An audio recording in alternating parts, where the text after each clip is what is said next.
Okay, so we know the Grammys were yesterday, and yesterday afternoon we got the sad news that one of the greatest entertainers we have seen has passed away. The one and only Mr. Al Jarreau, legendary jazz singer. He passed away early Sunday morning, February 12, 2017. Now, this was just 2 weeks after he had been hospitalized due to exhaustion, and he later had to cancel his 2017 tour. And it was announced just a few days ago that he was retiring from touring altogether. Okay.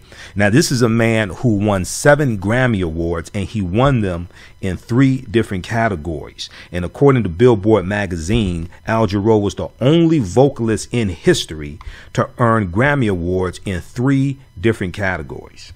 Now, he was born March 12, 1940 in Milwaukee, Wisconsin, and he grew up the son of a minister. And Al Jarreau became interested in singing after joining the church choir. So now he planned to pursue social work and he planned to pursue a career in social work and received a degree in psychology. But later he decided to move to Los Angeles and become a jazz singer. All right. So I wonder what his parents thought about that. You went through at least 4 years of college and you want to be a social worker. Now you want to be a jazz singer. All right. Now, he was honored in April of 2016 by former President Barack Obama, my president, not this joker who's in office right now. And he was invited to perform for an International Jazz Day concert at the White House, along with artists such as Aretha Franklin and Sting. Now, Al Jarreau was surrounded by friends and family in the hospital when he passed away. And the 7-time Grammy Award winner is best known for hits like We're in This Love Together, Breaking Away, and the theme song from the TV show Moonlighting. Now, who remembers the TV show Moonlighting from the late 80s? Sybil Shepherd and Bruce Willis. Who remembers that TV show? I remember that. Okay. And I don't think a lot of people remember he sung the theme song of Moonlighting.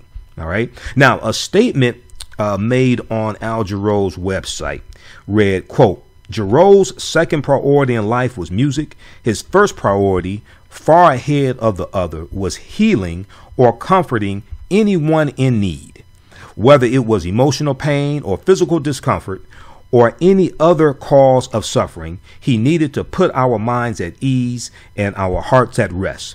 Song was just his tool for making that happen, end quote. Now, the cause of Al Jarreau's death at this time is not yet known. Al Jarreau was scheduled to perform in Illinois in late February, but sent an email to fans on Friday saying his medical team advised him to cancel his 2017 concert dates. A statement from February 8th, 2017 read, quote, with complete sorrow, Al Jarreau must retire from touring.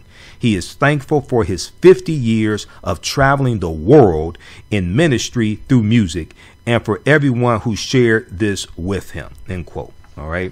Now, when we look at Al Jarreau, okay, so NBC News has a good article from February 12, 2017. Al Jarreau, legendary jazz singer, dies at 76. Okay, TheRoot.com also has an article by Monet Fields White from February 12th as well. And this talks about Al Jarreau also. Okay, and a statement on Al Jarreau's website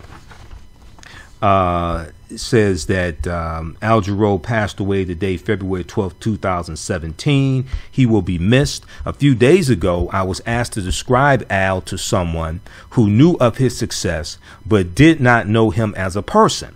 I responded with this. His second priority in life was music. There was no third. His first priority, far ahead of the other, was healing or comforting anyone in need, whether it was emotional pain or physical discomfort or any other cause of suffering. He needed to put our minds at ease and our hearts at rest. He needed to see a warm, affirming smile where there had not been one before. Song was just his tool for making that happen. A few things I think he would want mentioned right now. To Al's wife, son, sister, brothers, and family, you allowed Al to share himself with the world. He was grateful that you gave him that gift. He knew it was difficult and regretted that more than he could explain. Please know that your gift was to us too, and that we are all so grateful. To everyone who attended his concerts and listened to his albums, he needed you, and you always were there for him for more than 50 years. Okay, now this is the type, and see, Al Jarreau was a real entertainer. He didn't need auto tunes. He didn't have to sample people's music, anything like this. This man could mimic almost any instrument. His vocal skills, he could mimic almost any instrument. Okay, this is when you have youth who want to become entertainers. Al Jarreau is somebody they should study. Al Jarreau, they don't have to be like an Al Jarreau. They're not trying to be an Al Jarreau, but Al Jarreau is a real entertainer that they should study. Now, to everyone who attended his concerts and listened to his albums, he needed you, and you always were there for him for more than 50 years. He was thankful for you every day and did his best to show that to each of you. To his band and to the many, many talented musicians, writers, composers, and arrangers who played and collaborated with Al over the years. You enabled, supported, and thrilled him. He treasured you and considered you brilliant. He loved sharing the stage with you and was honored that you shared it with him. To each promoter, presenter, and producer, thank you for your faith in him. Your commitment to Al was both essential and endless, and he never took you for granted.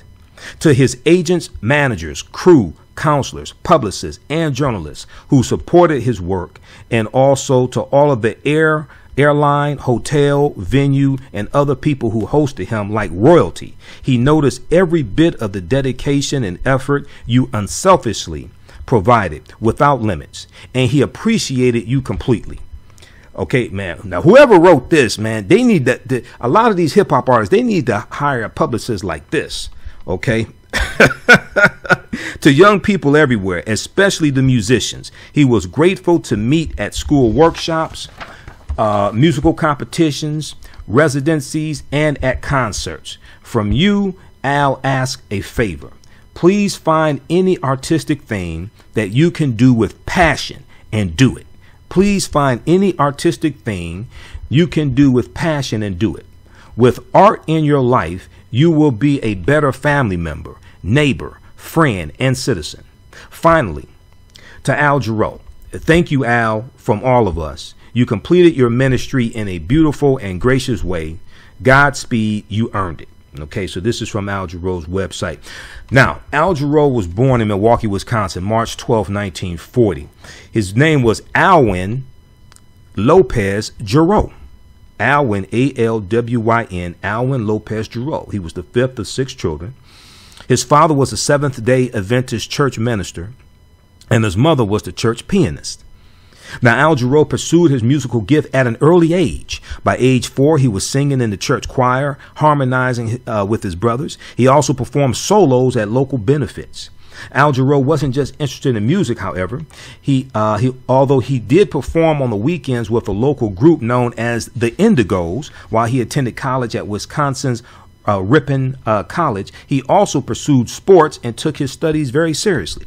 Al Jarreau graduated with a Bachelor's of Science degree in psychology and went on to earn a master's degree in vocational rehabilitation from the University of Iowa. And when I talk to young people who want to be artists, I tell them, number one, you want to make sure you get your education, not just high school, go to college. I tell them you want to study contract law. You have to look at entertainment as a business. And when you go to college, you go through 4 years, it teaches you maturity, but it also teaches you to stick at something. It teaches you perseverance as well. And it helps to make you a well-rounded person because you're studying different disciplines. You're studying psychology and philosophy, you're studying humanities, you're studying history, you're studying different disciplines. And you need to know about this as well, because the topics that you talk about in your music are based upon things that are within the circumference of your own awareness. Okay.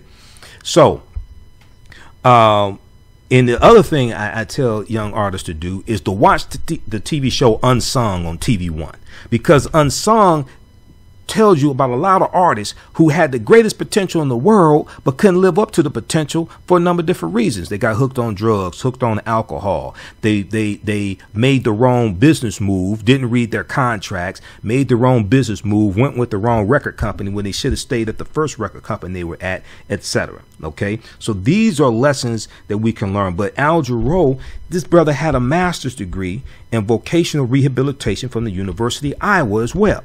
All right. Now, Al Jarreau moved to San Francisco to work as a social worker, but he was also singing in a small jazz club with a trio headed by George Duke. Okay.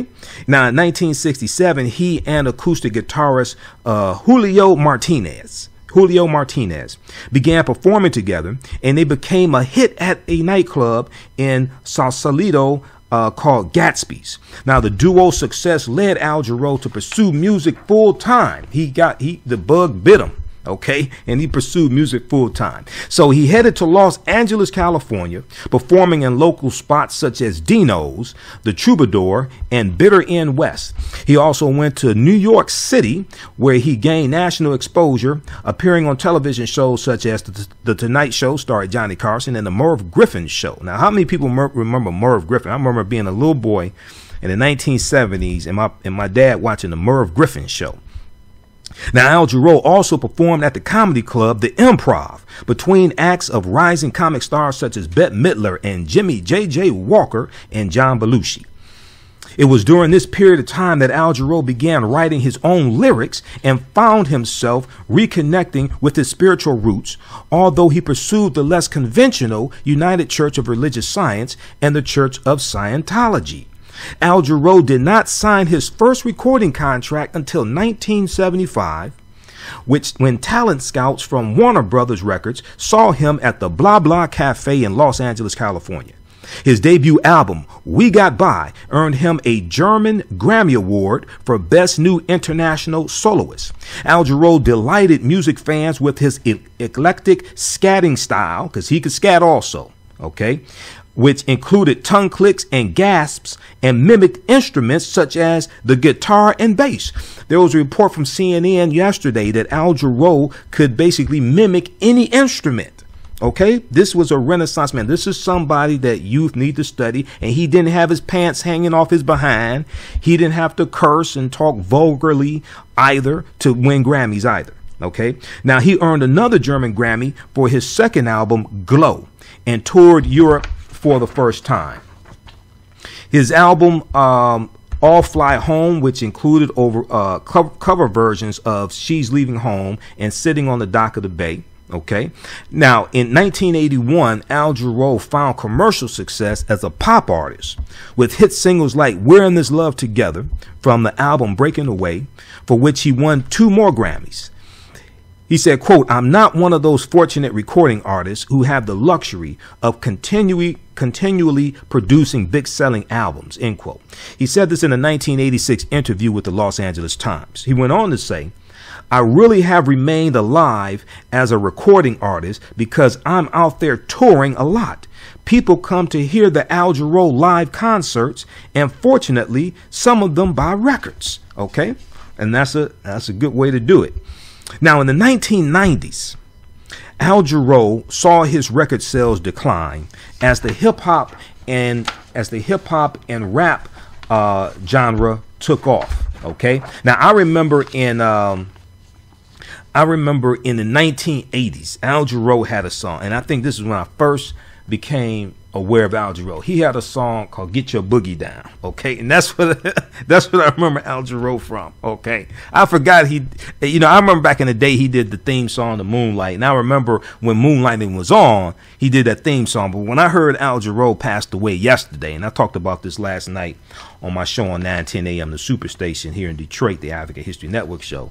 When I heard Al Jarreau passed away, I thought about his song "Get Your Boogie Down." All right. Okay, so in the 1990s, Al Jarreau saw his record sales decline as the hip hop and rap music scene, which appealed to a much younger crowd, gained momentum. But he continued to earn Grammys, including one in 1992 for Best R&B Vocal Performances for Heaven and Earth. He had a 3-month stint on Broadway in 1996, playing the role of Teen Angel in the musical Grease. In 2001, he received a star on the Hollywood Walk of Fame. Al Jarreau also continued to tour throughout the 1990s and 2000s. In a 2002 interview, when asked whether he found it draining to sing with such passion and spirituality, he said, quote, "Very draining, but I can tell you, it's the wellspring of life as well. And when it's working, the audience feels it too. And that, man, is church," end quote. Al Jarreau was married twice. His first wife, Phyllis Hall, were together from 1964 to 1968. He and model Susan Player, whom he married in 1977, had one son named Ryan. Okay, so this is an article from TheRoot.com written by Monet Fields White. Al Jarreau, a unique musical stylist, dead at 76. All right, and keep in mind, this is a man who won 7 Grammys in 3 different categories: jazz, pop, and R&B. Jazz, pop, and R&B. Okay, he's according to Billboard magazine, he's the only vocalist to ever do that. All right, so rest in peace to Al Jarreau. And check out these articles. We have another article from naturallymoi.com on our Facebook fan page, the African History Network, about Al Jarreau as well. All right. So be sure to listen to the Michael Imhotep Show Monday through Friday, 4 p.m. to 6 p.m. Eastern Standard Time. And also listen to the African History Network show on 9:10 a.m. the Superstation, 9 p.m. to 11 p.m. Eastern Standard Time every Sunday. And visit our website, AfricanHistoryNetwork.com, for DVDs, podcasts, articles, and video clips from Michael Imhotep.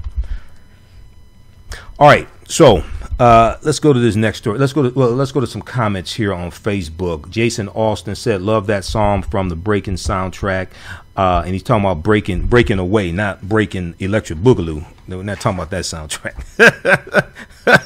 We're not talking about break dancing. All right, we're talking about Al Jarreau. All right, so Renee Preston Taylor said he had talent and did not need the technology upon which so many of today's artists rely. His talent was fueled by passion that far exceeded himself. He needed to touch his audience to perfect his gift. Rest in peace, Al Jarreau. Marquise Jones on Facebook said, "Good afternoon. Can you elaborate on the Quicken Loans lawsuit? Which Quicken Loans lawsuit are you referring to? Is there a new one? Because there's one last year. Which Quicken Loans lawsuit? I'm not sure what you're talking about." Joseph Strouder, "The music business is 90% business and 10% talent." This business, and I tell young artists, you have to study business. You have to study business. You can go to school, major in business. You want to read industry magazines, read industry websites. Then I think Radio Times is one. That's one I follow. And you want to understand entertainment contracts also. You want to understand entertainment contracts, okay? That's extremely important. Okay. You listen to the Michael Imhotep Show right here on the Empowerment Radio Network, where knowledge is power. Hey, be sure to listen to us Monday through Friday, 4 p.m. to 6 p.m. Eastern Standard Time, right here on the Empowerment Radio Network.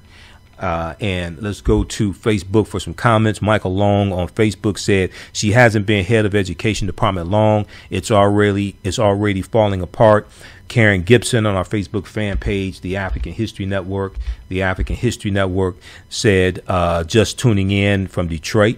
All right. I want to remind everybody in the Detroit area that I'm doing a lecture Saturday, February 18th. Saturday, February 18th, 2017 at the Jungle Juice Bar, located at 14929 Charlevoix Street in Grosse Pointe Park, Michigan, right across the street from Detroit. We'll deal with great African men in history, the fathers of civilization, great African men in history, the fathers of civilization. And we'll have information at our website, AfricanHistoryNetwork.com, about that. Sheila Jacot said, "Shout out from Suriname." Okay, Sheila in Suriname. And then also we're doing the live webinar this Sunday, February 19th, 3 p.m. to 5 p.m., 2017. You can visit theblackhistoryschool.com, theblackhistoryschool.com to register. We're dealing with understanding the transatlantic slave trade, what they didn't teach you in school, understanding the transatlantic slave trade, what they didn't teach you in school. So people from around the world can tune in to this live webinar with myself, Michael Imhotep, founder of the African History Network.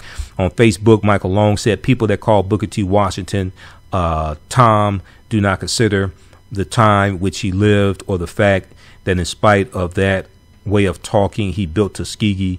What has some of these strong talking people done? And you make a good point, because I don't put down Booker T. Washington. I may disagree with certain things, but you have to understand, Booker T. Washington was born in slavery. He's living in Tuskegee, Alabama. The conditions now he is dealing with white supremacy, and Dr. W.B. Du Bois is dealing with white supremacy up in the North, in Massachusetts, things like this. They're dealing with white supremacy, but there's some differences. Dr. W.B. Du Bois was not born to parents who were slaves, and he was not born in slavery. Okay, he was born to free parents. Booker T. Washington was a former slave. So their point of reference is, even though they're still dealing with white supremacy and racism and terrorism, but their reference points are different. Okay, so their responses are going to be different. All right, so we need to study both of them and take the best from both of them. I don't think we have to demonize one to elevate the other. The article that I wrote last year and updated today, Black History Month was never designed to be the only month we study our history. Black History Month was never designed to be the only month we study our history. Read that article, because I deal with the history of African American History Month. I deal with Dr. Carter G. Woodson, because most of us don't know the origins of African American History Month. And this is why we say things like Morgan Freeman said in 2006 when he was interviewed by Mike Wallace, "I don't want a Black History Month." Okay, he didn't understand the history of it. Hopefully by now, 11 years later, hopefully he understands the history of it, because back when he was interviewed by Mike Wallace in 2006, he definitely did not understand that history. Okay. All right. And for DVDs and podcasts and articles from Michael Imhotep, please visit AfricanHistoryNetwork.com, AfricanHistoryNetwork.com. Listen to the Michael Imhotep Show Monday through Friday, 4 p.m. to 6 p.m. Eastern Standard Time on the Empowerment Radio Network, and the African History Network Show with Michael Imhotep on 9:10 a.m. the Superstation every Sunday, 9 p.m. to 11 p.m. Eastern Standard Time. Visit our website, AfricanHistoryNetwork.com, AfricanHistoryNetwork.com, for information on the radio shows as well.